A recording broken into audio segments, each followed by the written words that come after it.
தமிழகத்தைச் சேர்ந்த எய்ம்ஸ் மருத்துவ மாணவர் சரவணன் தற்கொலை செய்திருக்க வாய்ப்பில்லை என பிரேத பரிசோதனை அறிக்கையில் தெரிவிக்கப்பட்டுள்ளது. இதையடுத்து சரவணன் மரணம் தொடர்பாக சிபிஐ விசாரணை நடத்த வேண்டும் என அவரது நண்பர்கள் கோரிக்கை விடுத்துள்ளனர். திருப்பூரிலிருந்து பல்வேறு கனவுகளோடு டெல்லி எய்ம்ஸ் மருத்துவமனையில் மருத்துவ மேற்படிப்புக்காக சென்ற சரவணன் கல்லூரியில் சேர்ந்த 10 நாட்களிலேயே மர்மமான முறையில் இறந்து கிடந்தார். ஜூலை மாதம் 10ஆம் தேதி அவரது அறையில் உடல் கண்டெடுக்கப்பட்டது. சரவணனின் உடலில் விஷ ஊசி போடப்பட்டதற்கான அடையாளம் இருந்ததாக போலீசார் தரப்பில் தெரிவிக்கப்பட்டது. இந்த சூழலில் சரவணன் தற்கொலை செய்திருக்க வாய்ப்பில்லை என பிரேத பரிசோதனை அறிக்கையில் தெரிவிக்கப்பட்டுள்ளது. தனிப்பட்ட ஒரு நபர் அந்த இன்ஜெக்ஷனை போட்டுக்கவே முடியாது. இது ஒரு ட்ரெயின்டு ஒருத்தரோ இல்லை பல பேரோ பர்சன் ஆர் பர்சன்ஸ் அப்படிங்கிறாங்க, அவங்க தான் போட்டிருக்க முடியும் அப்படிங்கிறாங்க. அது இல்லாமல் பிளட் ஸ்டெயின்ஸ் சுற்றி இருந்திருக்கு அப்படிங்கிறதையும் போஸ்ட்மார்ட்டம் ரிப்போர்ட்டில் சொல்கிறாங்க.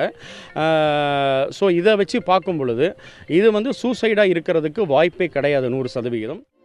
டெல்லி எய்ம்ஸ் மருத்துவமனையில் மருத்துவர் சுதீர் கே குப்தா தலைமையிலான மருத்துவ குழு செய்த பிரேத பரிசோதனை அறிக்கை தற்போது வெளியாகி உள்ளது. இதில் மருத்துவர் சரவணன் ஊசியை தானாக செலுத்தி கொண்டிருக்க முடியாது என தெரிவிக்கப்பட்டுள்ளது. அவரது வலது மணிக்கட்டில் ஊசி செலுத்தப்பட்டதற்கான தடயம் இருப்பதால் இதனை நிபுணத்துவம் பெற்றவர்களால் மட்டுமே செலுத்தியிருக்க முடியும் என்று அறிக்கையில் கூறப்பட்டுள்ளது. மேலும் சரவணனின் உடலில் வெளிக்காயங்கள் ஏதும் இல்லை என்றும் நகக்கணுக்கள் நீல நிறத்தில் இருப்பதாகவும் தெரிவிக்கப்பட்டுள்ளது. இந்த உடற்கூராய்வு அறிக்கை டெல்லி அவுஸ்காஸ் காவல் நிலையத்திற்கு அனுப்பி வைக்கப்பட்டுள்ளது. இன்வெஸ்டிகேஷன் பண்ணுங்க, வேணான்னு சொல்லலை. ஆனால் இது ஒரு தனிப்பட்ட ஒரு ஸ்பெஷல் டீம் ஃபார்ம் பண்ணணும். அந்த ஸ்பெஷல் டீமில் ஒரு டிஎஸ்பி தலைமையில் டிசிபி தலைமையில் இந்த கேஸை ஒரு ஸ்பெஷல் கேஸாக கன்சிடர் பண்ணி நீங்கள் அதை நடத்தணும் அப்படிங்கிறது எங்களோட இது கோர்ட்டு மானிட்டர் பண்ணணும். இதுதான் நம்ம கேட்குறோம் திரும்ப. டெல்லியில் இருக்க போலீஸ் டீம் என்ன இன்வெஸ்டிகேஷன் பண்ணியிருக்காங்க, இது வரைக்கும் அந்த கேஸ் எந்த அளவுக்கு மூவ் ஆகிருக்கு அப்படின்ற விஷயம் இன்னும் யாருக்குமே தெரியல. இதுவே கோர்ட் கொடுத்த அழுத்தத்தின் மூலமாக தான் இந்த போஸ்ட்மார்ட்டம் ரிப்போர்ட்டே எங்களுக்கு கிடச்சிருக்கு. So proper investigation through CBI அதான் எங்களோட ஃபைனல் கோரிக்கை சார். அது மட்டும் பண்ணி கொடுத்தா போதும். சரவணன் மரணம் தொடர்பான வழக்கு டெல்லி உயர்நீதிமன்றத்தில் விசாரணையில் உள்ளது. இந்த நிலையில் சரவணனின் மரணத்தில் உள்ள மர்மங்களை கண்டறிய சிபிஐ விசாரணை நடத்த வேண்டும் என அவரது குடும்பத்தினரும் நண்பர்களும் வலியுறுத்தி வருகின்றனர்.